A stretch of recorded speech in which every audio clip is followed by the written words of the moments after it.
좋은 아침입니다. 아침의 하나 뉴스 종합 비타민 아침의 매일경제 김우미입니다. 오늘의 일면 같이 들어가 보실까요? 매일경제입니다.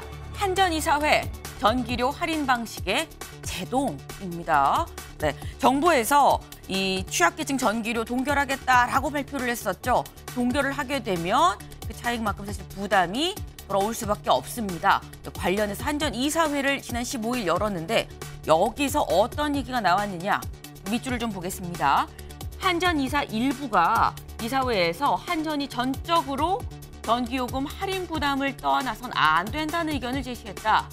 매일경제가 확보한 당시 이사회 의사록에서도 오 이사가 취약계층 지원에 전력산업 기반 이 기금을 활용할 수 있는 제도적인 기반 마련을 정부에 건의할 필요가 있다라고 얘기를 했다라는 겁니다. 네, 지금 한전 누적 적자가 45조에 달한다라고 하죠. 때문에 단순히 한전이 다 이걸 떠안는 것보다는 전력기금을 활용하는 방식은 어떻겠느냐라는 얘기가 나오고 있다라는 겁니다. 다음 기사 볼까요? 국민일보입니다. 경기 활성화 기대, 낙수 효과는 글쎄, 복간 비는데 감세 또 감세 아니냐라는 얘기가 나오고 있다는 겁니다. 여기 볼까요? 50조 세수 펑크에도 이딴 감세 정책, 고소득자 대기업 부담은 크게 줄었다. 이 세제를 좀 정상화하자는 취지인데 편향성 논란도 있다라는 이런 지적들도 같이 있다라는 얘기가 나옵니다. 앞서 저희가 이 전기료 인하에 관한 부담도 저희가 살짝 좀 짚었습니다. 관련해서 세제, 일단 감세 정책이 계속 나오고 있긴 한데 낙수 효과는 명확하게 잡히지 않는 상황에서 복간이 자꾸만 비어만 가는 건 아니겠느냐라는 우려가 담긴 국민일보의 일면이었습니다. 다음 기사 보겠습니다. 한국일보입니다. 바이든 수십억 달러 반도체 보조금 푼다. 삼성 포함 촉각. 네, 일명 칩스법이라고 하죠. 미국 내 반도체 생산시설 확대하는데 미 정부가 보조금을 지원하는 내용이 담긴 게 바로 이 칩스법입니다. 근데 이 칩스법 주요 지원 대상이 곧 발표될 예정입니다. 근데 여기에 과연 삼성이 들어가느냐 안 들어가느냐 이게 규모가 상당합니다. 우리 돈으로 따지면 70조 원 가까이 된다고 해요. 여기에 삼성이 포함이 되냐 안 되냐 촉각을 곤두세우고 있다라는 기사였습니다. 다음 기사 볼까요? 조선일보입니다. 운동권 텃밭에 한동훈 표 킬러 공천이다 라는 기사입니다. 지금 한동훈 위원장 어디에 어떻게 공천을 할 것이냐 지금 모두 관심을 쏟고 있죠. 근데 윤곽이 좀 드러나는 거 아니겠느냐. 저희가 보통 자객 공천이다라는 얘기 쓰는데 이번엔 킬러 공천이라는 말이 나왔습니다. 좀 더 디테일하게 정말 확실하게 잡을 수 있는 그런 공천을 킬러 공천이라고 얘기를 하는 거겠죠. 한동훈 표 공천 어떤 공천이 될 건지 잠시 뒤에 대담으로도 좀 짚어보겠습니다. 다음 기사 볼까요? 세계일보입니다. 북 나흘 만에 또 SLCM 발사 가능성입니다. 네, SLCM? SLBM 아니야? 이거 오타 났네? 아닙니다. SLBM과 CM은 좀 달라요. SLBM은 B는 볼리스틱 탄도미사일을 쐈을 때 얘기하는 거고요. C는 크루즈 순항미사일을 쐈을 때가 다른 겁니다. 둘 다 SL, 잠수함, 서브마린에서 쐈다라는 건 똑같은데 그럼 두 개가 뭐가 다르냐. 탄도미사일은 포물선을 그리고 떨어지고요. 순항미사일은 가다가 말 그대로 크루즈 순항을 합니다. 그러다가 타격을 하기 때문에 정교함이 더 높은 미사일이 순항미사일이다라는 겁니다. 저희가 SLBM, SLBM 했는데 여기서 SLCM까지 뭔가 기술적으로 한 단계 더 나아간 거 아니겠느냐라는 점을 좀 볼 수 있겠죠. 네, 지금 북한 심상치 않은데 기술까지도 정교함이 더해졌다. 더더욱 긴장해야 된다라는 말씀 드립니다. 다음 기사 볼까요? 동아일보입니다. 정시 원서도 안 내고 재수학원에 N수생 2년째 17만 명대 예상입니다. 네, 지금 수능 끝나고 이제 뭐 다들 대학 들어가는 어디 들어갔어 됐대 안 됐대 이런 얘기가 나오는 와중에 벌써 정시 원서 아예 내지도 않고 난 다음을 기약하겠습니다. 재수학원에 등록하는 사람들이 많다라는 겁니다. 사실 저희가 이번 수능 보기 직전에 와 재수생 역대 최고로 많다. 17만 명이 넘습니다라고 말씀을 드렸는데 내년에도 이미 올해 이 N수생의 버금가는 수위가 예상이 된다라는 겁니다. 출생률은 떨어지고요. 그래서 수능 본 사람은 점점 줄어드는데 여기에 N수생은 늘어난다. 여기 하나 더 덧붙일 거. 아직 의대 정원이 발표가 안 됐죠. 관련해서 발표가 나면 더 늘어날 수도 있다라는 얘기도 같이 나오고 있습니다. 다음 사진 기사 보겠습니다. 네, 정말 활짝 폈습니다. 예쁜 매화꽃입니다. 날씨가 요즘 좀 따뜻하다 싶더니 매화가 폈네. 맞습니다. 지금 제주도 여기가 한림공원이라고 해요. 매화꽃이 활짝 폈는데 그래 제주도 따뜻하지. 원래 따뜻한 동네야. 맞습니다. 제주도보다 좀 더 올라온 곳. 다음 사진 볼까요? 네, 여기도 매화가 폈습니다. 여기는 어디냐? 부산입니다. 부산 남부에 지금 유엔기념공원. 이번 매화는 홍매화죠. 네, 일반 매화도 피고 홍매화도 피고 지금 하나 둘 봄 향기가 솔솔 나고 있다라는 얘기입니다. 네, 오늘 아침에는 사실 영하로 좀 시작을 했습니다만 낮 최고 기온은 대부분 전국이 지금 영상권에 들어갑니다. 근데 사실 이 낮에 따뜻하다고 옷을 걷다고 얇게 입고 오시면 기온차가 큰 만큼 감기에 잘 걸릴 수 있다라는 점. 아직은 옷을 좀 잘 챙겨 입으셔야 되겠다라는 말씀을 같이 드립니다. 저희 아침의 매일 경제 뉴스 종합 비타민 언제나처럼 TV로 좀 크게 보시다가요. 궁금한 점 유튜브 댓글 남겨주시면 같이 얘기를 해보겠습니다. 함께해 주실 분들 소개합니다. 안녕하세요.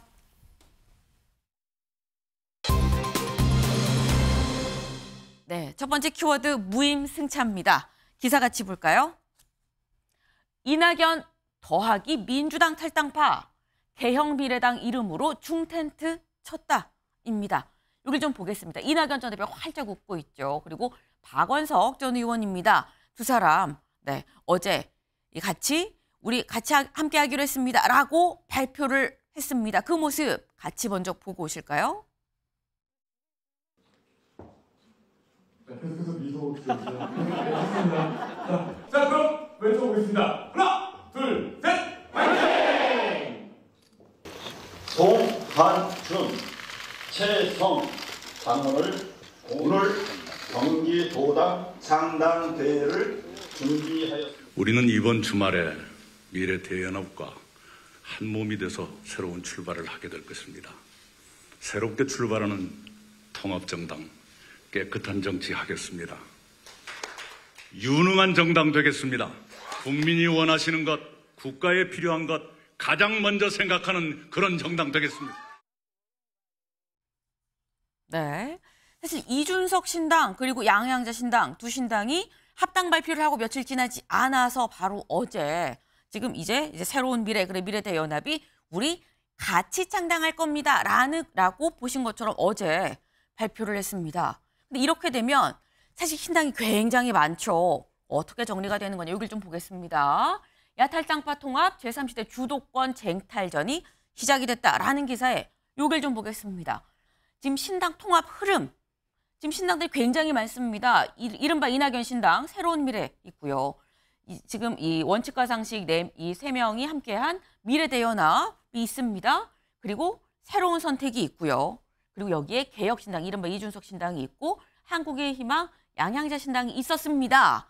그런데 이 중에서 앞서 여기가 먼저 합당 발표를 했죠. 이준석 신당과 양양자 신당 합쳐서 개혁신당으로 가겠다. 슬로건을 한국의 희망으로 하겠다라고 합쳤습니다. 그리고 어제 있었던 게 이낙연 신당, 새로운 미래와 지금 이 탈당파 미래대연합이 우리 함께 개혁미래당이란 이름으로 우리 창당을 할 거다라고 얘기를 했습니다. 일단 창당식은 이 다음 달 4일, 얼마 남지 않았죠. 다음 달 4일에 창당식을 하겠다. 개혁미래당이란 이름으로 일단 하겠다라고 얘기를 했습니다. 뭔가 좀 정리가 돼가는 지금 그런 모습이죠. 이거 신당 너무 난립하는 거 아니야 싶었지만 조금씩 이제 이 가닥을 좀 잡아가고 있다라는 거. 그런데 이렇게 지금 개혁미래당이라는 이름을 창당하겠다라고 발표를 하니까 다음 기사 볼까요? 이낙연 더하기 비명, 개혁미래당의 이준석, 당명 무임승차다라고 얘기를 했습니다. 이준석 전 대표. 어제 함께하겠다라는 이 발표에 개혁미래당으로 하겠다라는 발표를 듣고 난 뒤에 SNS에 이런 글을 올렸습니다. 개혁미래당이란 당명을 쓰겠다는 거 의도가 명백해 보인다. 신장 개업한 중국집 이름 조금 알려져 간다고 이걸 그대로 차용하는 것이냐. 무임승차는 지하철이든 당명이든 곤란하다라고 얘기를 했습니다. 지금 이른바 이준석 신당을 개혁신당이죠, 이름이. 그런데 이번에 우리 오는 4일에 창당할 겁니다가 개혁미래당입니다. 근데 그러다 보니까 무임승차 아니냐라고 좀 얘기를 한 거예요. 김광삼 변호사님. 무임승차입니까? 이준석 그 신당 대표 입장에서 보면 네. 뭐 불쾌하든지 좀 뭐 그런 생각할 수는 있다고 봐요. 그런데 지금 당이 굉장히 우후죽순이잖아요. 그래서 사실 우리 같이 이제 평론하는 입장에서도 보면 네. 어떤 당인지 잘 몰라요. 네. 지금 이준석 대표가 있는 개혁 신당도 사실 이제 많이 안 알려졌어요. 그래서 입에도 잘 붙지 않고 또 사람들이 잘 모릅니다. 이제 시작이다 불과하다고 볼 수 있는데 아마 개혁 미래당이라는 이름을 쓴 이유가 여러 가지 있을 거예요. 일단은 네.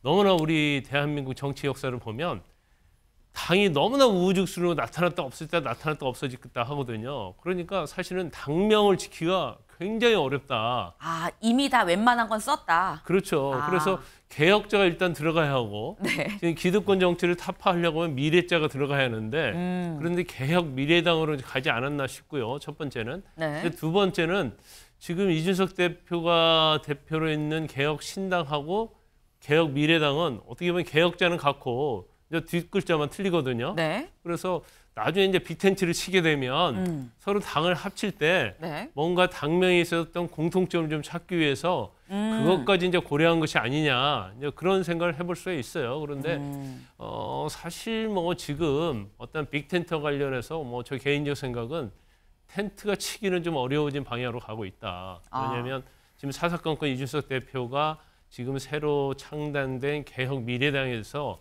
굉장히 비판적인 논조를 계속 이어가고 있거든요. 더군다나 같이 빅텐트를 쳤을 때 제일 중요한 건 비례대표거든요. 비례대표 주도권을 누가 가져가느냐, 누가 네. 많이 넣느냐에 관한 문제인데 지금 뭐 여러 가지 보면 이준석 대표 입장에서는 개혁신당이 좀 더 지지도가 있기 때문에 비례대표는 좀 더 많이 가져갈 수 있다고 생각하는 것 같고 만약에 빅텐트를 쳤을 때 본인이 비례대표 가려고 하는 것이 방해가 될 수 있어요. 네. 그리고 이준석 대표 입장은 제가 볼 때 이제 비례대표 가려고 마음을 먹고 있거든요. 이제 그렇기 때문에 만약 빅텐트를 하게 되면 자기가 생각한 계획에 차질이 생길 수 있고 비례대표를 자기가 가지 않으면 또 이번에 총선에서 국회의원 배지를 못 달 수 있어요. 그러니까 여러 가지 많은 생각을 하고 있지만 이미 마음은 빅텐트에서 떠났다 저는 그렇게 봅니다. 네. 일단 김광삼 변호사님은 중국집이 좀 알려져 간다고 이름 그대로 갖다 쓰는 거냐라는 지적에 그 중국집도 아직 이름이 잘 알려지지 않았다라고 말씀을 하셨어요. 그러면서 너무 다른 지금 역대 신당이 우후죽순 생겼다 없어졌다 반복을 해서 안 쓴 이름을 찾기가 쉽지가 않다. 그러다 보니까 좀 겹칠 수도 있다라는 말씀을 좀 같이 하셨습니다. 근데 지금 이준석 전 대표는 발끈했죠. 이거 지금 무임승차다라고 얘기를 했는데 여기에 대해서 그럼 지금 이 새롭게 등장하는 개혁미래당 입장에선 뭐라고 얘기를 하는지 들어봐야겠죠. 들어보고 오시죠. 우리 시대 정신을 담은 단어가 미래, 개혁, 뭐 통합, 뭐 이런 거거든요. 그래서 그 안에서 뭘 찾다가 보니까 우연히 그렇게 된 거고요. 하여튼 우연히 그렇게 된 거고요. 이것도 그렇게 이해해 주시면 좋겠어요. 하다가 보니까 미래하고 개혁을 이렇게 합하다가 보니까 또 이런 이름이 지금 가칭으로 나왔고요. 그래서 꼭 그걸 염두에 두었다 두지 않았다 뭐 그렇게 해석을 하시는 건 뭐 해석은 자유니까 저희가 강요는 안 하겠습니다만 특별하게 염두에 두지는 않았습니다. 네. 해석은 자유다. 근데 특별하게 염두에 둔 게 아니다. 우연이다라고 지금 신경미 전 의원 얘기를 했습니다. 근데 주원규 의원님. 네. 어떻게 보세요? 우연입니까? 만약에 우연이라면 조금 아니한 선택이라고 생각을 합니다. 왜 우연이라고 해서 그 개혁이라는 이름을 개혁신당이 이미 출범해 있는데 마치 개혁신당의 어떤 하위 변수처럼 느껴질 수가 있는 거잖아요. 네. 그러니까 우연이 아니라 의도를 했다라는 방식으로 오히려 밝히셔서 이 신당은 이제 빅텐트라는 큰 텐트 안에서 이루어져야 된다. 그래야지만 제3지대로서의 어떤 파급력을 가질 수 있다. 이런 식으로 조금 호소하거나 아니면 서로 같은 아젠다를 공유해보자라는 그런 선명성을 내세우셔야 되는데 그러지 네. 못하고 그냥 우연이 됐다. 이건 조금 아니해 보이고요. 또 하나는 네. 지금 이 새로운 미래와 미래대연합에 갇힌 이 개혁미래당은 진보 계열에서의 어떤 선봉장으로 나섰기 때문에 네. 사실 개혁신당과 이렇게 경쟁하거나 끌려다니는 느낌을 줄 필요가 없었거든요. 근데 여기서 지금 끌려다니는 듯한 느낌을 줬기 때문에 이런 부분이 가칭이라고는 하지만 조금 아니하고 좀 투쟁심이 좀 부족한 부분이 아닌가. 그리고 또 하나 비판할 부분은 이준석 전 대표도 당명 무인승차라고 얘기하는 건 지나친 감도 있지만 네. 그럼에도 불구하고 지금 개혁미래당이 어떻게 보면은 그냥 정치적인 그냥 그 비명계의 의원들의 그 화학적 결합이 아니라 인위적 결합으로만 보인다. 미래라는 아젠다가 무엇이냐라는 진단을 했거든요. 네. 지금 이준석 전 대표와 양양자의 그 한국의 희망은 어떤 의미에서는 아젠다를 가지고 정책을 가지고 승부를 보려고 하는데 그러지 못하는 그냥 예전의 구태한 모습을 보이는 것 같다라는 것도 저는 일리가 있다고 생각합니다. 지금 굉장히 몇 가지 좀 쓴소리를 좀 같이 해주셨어요. 이게 지금 주도권을 어쨌거나 진보 진영에 있어서는 가장 지금 큰 신당 구찌가 지금 나온 건데 거기에 대해서 지금 오히려 보수 신당에 약간 끌려가는 듯한 느낌을 이미 이 비친 게 아니겠느냐. 그 부분이 좀 착오가 있다라고 지금 말씀을 주시면서 이게 화학적 결합이 되려면 가치 결합이 돼야 되는데 사람들만 모아놓은 거 아니냐라는 비판이 나올 수 있는 게 현재 상황이다라는 말씀도 같이 지금 하셨습니다. 네. 근데 지금 아까 말씀이 살짝 나왔죠. 결국 이준석 신당과의 결합도 염두에 좀 둔 거 아니야라는 얘기가 나오고 있는 지금 이런 상황에서 이른바 이준석 신당, 개혁 신당 얘기를 좀 넘어가 보겠습니다. 다음 기사 볼까요? 직접 운전대 잡은 이준석, 이번엔 사천 논란 보란 듯 마포를 민심 잡기입니다. 여기 좀 보겠습니다. 지금 이 개혁 신당 색깔이 이 오렌지색, 주황색이라고 하죠. 이 주황색 옷을 입고 겉에 이 추우니까 패딩을 입은 그런 상태에서 직접 마이크 잡고 운전대 잡아가면서 이 민심 잡기에 나섰다라는 겁니다. 관련 영상 저희가 좀 준비했는데요. 보고 오시죠. 장사하실 때 방해되지 않도록 저희가 조심스럽게 이동하면서 정책 공부하도록 하겠습니다. 더 많은 정책으로 여러분과 소통하면서 깜짝 놀래켜 드리겠습니다. 미래를 위해서 옳은 소리 하느냐, 용기 있는 소리 하느냐, 이게 중요한 것이고 저희는 그 길을 가려고 당 색깔을 바꿔가지고 도전하는 것이다. 무슨 프로레슬링 하는 것처럼 쟤를 죽여라 이런 게 아니라 이 정치를 보면서 내 삶이, 내 자식의 삶이, 내 주변의 삶이 바뀔 수 있겠구나 하는 희망을 가질 수 있도록 저희가 열심히 해서 보답하겠습니다.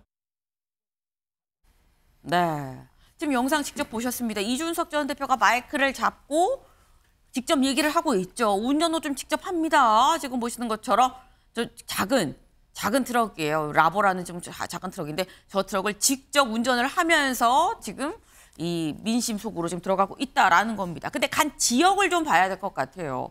27일엔 어딜 갔냐? 강서를 갔습니다. 국민의힘이 강서 재보선에서 참패했었던 바로 그곳 강서죠. 강서에 갔다. 그럼 이튿날인 28일 어제는 어딜 갔느냐? 마포 을에 갔다는 겁니다. 여기 나왔죠. 사천 논란 보란 듯 마포을 민심 잡기. 네. 요 간 지역이 어쩜 이렇게 콕콕 잡아서 윤주진 대표님. 네. 지금 강서 가고 사천 가고 네. 지금 보면 이준석 전 대표가 야권의 다른 신당들과의 통합보단 국민의힘의 견제 세력으로서 좀 크고자 하는 게 우선 아니겠느냐라는 생각도 좀 듭니다. 당초에 이준석 대표가 원했던 그림은 본인이 어떻게 보면 약간 여당 속의 야당, 또 보수 안의 견제 세력으로 자리매김을 하고 싶었는데 네. 최근에 불거진 이 용산과 한동훈 비대위원장의 이 대충돌 이후로 사실은 이준석 대표가 가져왔던 그 이미지가 많이 희석이 되고 그 역할과 상징성을 한 비대위원장이 좀 뺏긴 감이 없지 않아 있죠. 네. 그래서 이제 두 가지 선택을 했습니다. 첫 번째는 이 윤석열 정부에 대한 실정을 비판하기 위한 목적으로 강서를 찾았고, 네. 이제 다음에는 한동훈 비대위원장을 비판하기 위한 목적으로 이제 마포를 찾은 겁니다. 그런데 사실 지금 대중의 기억 속에는 강서구청장 선거는 이미 좀 오래전 일이 됐고요. 마포 사천 논란은 오히려 김경률 비대위원의 거취 문제와 김건희 여사 문제로 완전히 그 프레임이 바뀌어버렸습니다. 그렇기 때문에 저는 한동훈 비대위원장을 너무 의식한 나머지 다소 약간 좀 너무 잊혀진 노래를 계속 부르고 있는 듯한 느낌이 좀 들거든요. 이준석 대표가 좀 더 새로운 모습으로 정치를 다가가야 되는데 계속 한동훈 비대위원장과 차별성 경쟁에 좀 집중하고 있는 것 같습니다. 지금 흘러간 노래를 부르고 있는 거 아니겠느냐라는 말씀을 하셨어요. 강서도 이제 너무 빠르게 변화하다 보니까 강서도 이미 잊혀져 가고 있고 사천 논란도 딱히 이제 사천이라기보다는 김경률 비대위원 어떻게 되는 거냐 여기에 더 관심이 많은 상황에서 좀 아직은 포커싱이 좀 제대로 맞춰지지 않고 있는 거 아니겠느냐라는 말씀을 하셨습니다. 네, 지금 저희가 오늘 신당 얘기를 좀 짚어봤습니다. 지금 뭐 이른바 이낙연 신당, 진보에서의 신당의 어떤 합당 얘기들 그리고 앞서서 그보다 며칠 앞선 보수 쪽에서의 신당의 움직임까지도 정말 총선이 얼마 남지 않았죠. 신당도 조금씩 좀 정리가 되는 것 같고요. 색깔이 좀 더 분명하게 드러나는 걸로 보입니다. 네. 앞으로가 중요하겠죠.